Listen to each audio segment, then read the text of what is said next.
দেবে সেই সংবর্ধনায় তিনি অংশ নেবেন। সেখানে তিনি দিক নির্দেশনামূলক বক্তব্য দেবেন।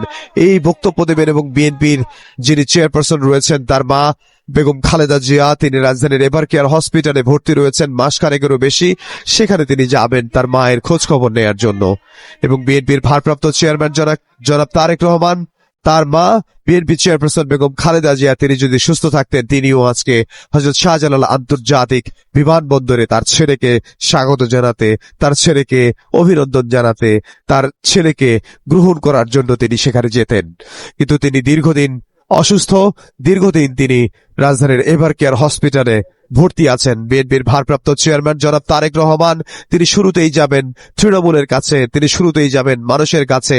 যে গণসংবর্ধনা দেয়া হবে, মানুষ যে সংবর্ধনা তাকে দেবে, শুরুতেই তিনি সেখানে যাবেন এবং সেখানে যেয়ে তিনি সংবর্ধনা নেবেন এবং তাদের উদ্দেশ্যে বক্তৃতা দেবেন এবং তাদের উদ্দেশ্যে বক্তব্য দেওয়ার পর তিনি যাবেন তার মায়ের কাছে।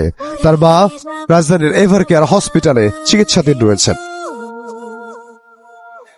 সবার জন্য থাকবে সমান।